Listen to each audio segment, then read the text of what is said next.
Morning, Joe. Zelensky, this would work for him, obviously, the no-fly zone, but he would be foolish to think that if NATO were involved, the war would spread well beyond Ukraine. Look, it's quite clear from comments in Congress yesterday after conversations with Zelensky that the creation of a no-fly zone would mean World War III. Which is also admission that this area was of core interest. It was a red line for Russia, so we can't go down that road. Interestingly, Zelensky has blamed NATO for any future deaths, and then in that same conversation, he accused President Biden, who's dying with this thing going on here. There's not much he can do. Yeah. He blamed President Biden for not using sanctions earlier. So the blame game is fully in place. Is he biting the hand that feeds here, Joe? I mean, everyone's amazed at Zelensky's bravery and, they admire his courage. But, I mean, the world has chipped in a fair bit.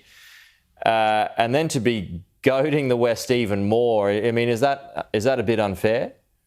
Yeah, I think it is. Look, Zelensky's probably playing all the cards that he has. The other day when the Russians attacked that nuclear power plant, he accused him of trying to blow up a reactor to create another Chernobyl. That's not exactly true, and so he's trying to scare everybody. On the other hand, he feels abandoned. So, he has very few cards to play, except a negotiated peace, and so he's going to have to think about that.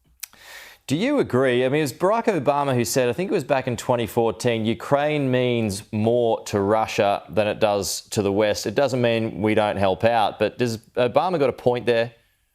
Oh, absolutely. It's a core interest. It is a part of the borderlands of Russia. I mean, they've claimed all along that the expansion of NATO was a threat to them. Of course, the NATO generals like to point out that NATO is a defensive alliance, which is like saying the mafia is an Italian benevolence group.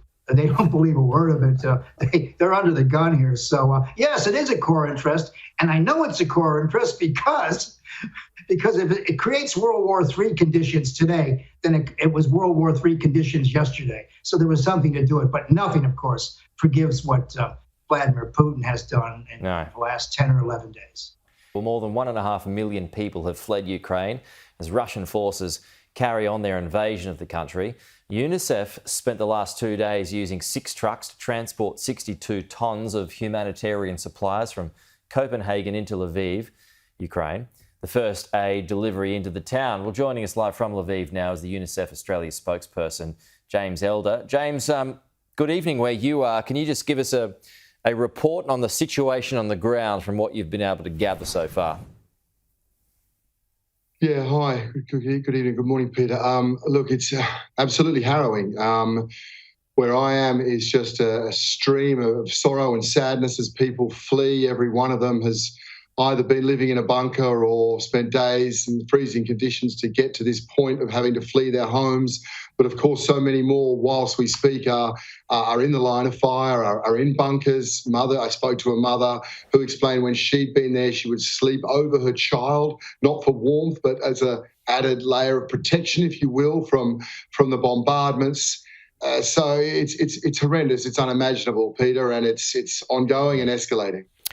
The United States and Europe has announced a ban on Russian oil, gas and energy to increase the economic pain on Moscow over the invasion of Ukraine. Western nations have released plans to cut their dependency on Russian supplies and become more self-sufficient. President Joe Biden made the announcement in a bid to end attacks in the region following a similar move by the UK. We're banning all Russian oil and gas and energy. That means Russian oil will no longer be acceptable at U.S. ports, and the American people will deal another powerful blow to Putin's war machine. This is a move that has strong bipartisan support in the Congress and, I believe, in the country. President Biden acknowledged his decision will drive up US energy prices, but says the action will have positive long-term effects as the US increases its production of raw materials. This crisis is a stark reminder. To protect our economy over the long term, we need to become energy independent. I've had numerous conversations over the last 3 months with our European friends of how they have to wean themselves off of Russian oil. It's just not tenable. Russia has already threatened to cut its main gas pipeline to Germany in response to the ban. The move could have catastrophic consequences on the global markets. Ukrainian President Volodymyr Zelensky has addressed the House of Commons in the UK. He appeared by video, delivering an emotional speech to MPs. Zelensky spoke of the civilians that have been killed in the invasion, including over 50 children, but pledged his country will not give up. We will not give up and we will not lose. We will fight till the end at sea, in the air. We will continue fighting for our land, whatever the cost. We will fight in the forests, in the fields, on the shores, in the streets. He pleaded allies to increase sanctions against Russia and establish a no-fly zone over Ukraine, which up until this point is falling on deaf ears. The speech comes as the US and UK commit to stop all imports of Russian oil, hoping to further isolate Russia's economy. Ukraine's Chernobyl nuclear power station has reportedly had its power cut after being seized by Russian forces. The plant was the site of the worst civilian nuclear disaster in history, and Ukrainian authorities warn that if power is not restored soon, safety-critical cooling systems could fail, making radiation leaks imminent.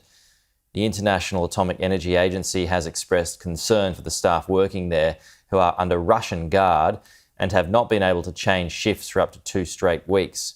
Ukrainian officials say a children's hospital in the southeastern city of Mariupol has been destroyed in a Russian bombing attack. At least 17 people were wounded in the attack and several people have been buried in the rubble. The strike reportedly took place in an agreed ceasefire period that was meant to allow the evacuation of civilians. Ukraine's President Volodymyr Zelensky confirmed the incident on Twitter, while again calling for a no-fly zone to be established over the nation. He wrote, "Mariupol district strike of Russian troops at the maternity hospital. Children are under the wreckage. Atrocity," he said. "Stop the killings. You have power, but you seem to be losing humanity." Mariupol City Council has described the destruction as colossal. During a press conference with the US Secretary of State, the British Foreign Secretary condemned the strike. The best way to help protect the skies is through anti-air weaponry, which the UK is now going to be supplying to Ukraine. That's what the Defence Secretary announced earlier today.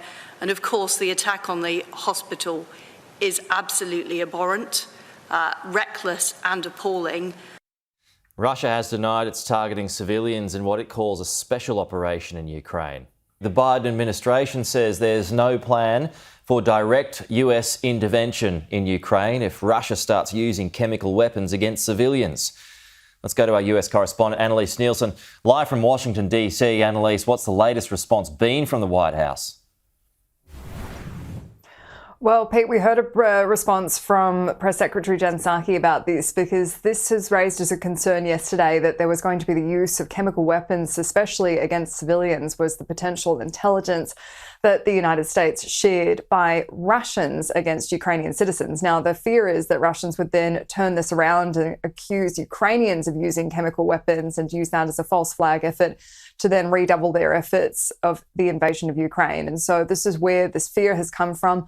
But now the question's been raised about what would the US response be if that were the case. And what we've heard from the Biden administration is there's been no change to their policy about not having US troops intervening in the Ukraine conflict. Would President Biden let a chemical weapons attack in Ukraine go unanswered by the United States? We have not let anything go unanswered that President Putin has done to date. We have not let anything go unanswered to date, any steps that President Putin has taken to date. What that would look like, I can't give you an assessment of that from here. Meanwhile, Annalise, the Vice President Kamala Harris has met with the Polish president. She's been dispatched to Europe to try and shore up support among NATO allies especially, but specifically with Poland, the issue was that they'd requested that the US help backfill their supply of jets if they in turn gave jets to Ukraine. And the logic behind that was that their more Soviet-style jets are the ones that the Ukraine Air Force would be used to and would be able to defend their airspace. But while the Biden administration had all but green-lighted it on Sunday with the Secretary of State saying it was a good option, then we've had the Pentagon pour cold water on it and say that there's no logistical way to pull it off, and it would also come too close to a direct intervention by US forces in Ukraine. And this has been quite the turnaround for Poland. So Vice President Kamala Harris was there to smooth that over. But at the same time, she was asked about what the US is going to do to try to help with the flow of refugees, I should say. And that's been a concern from the US side. They've just had a huge influx of refugees from Afghanistan. And so there isn't a huge appetite from the left in particular for helping Ukraine refugees in the United States. And this was the response from Kamala Harris. If you asked the United States to specifically accept more refugees. Okay. A friend in need is a friend indeed. Okay, I can first. Okay, so this time. Szanowna pani redaktor. Madam, the situation is very complex. As you can imagine, Republicans have been making hay of this, saying that it's no laughing matter. At the same time, we've also heard Kamala Harris in that press conference say that the US will support pursuing Russia for war crimes in Ukraine.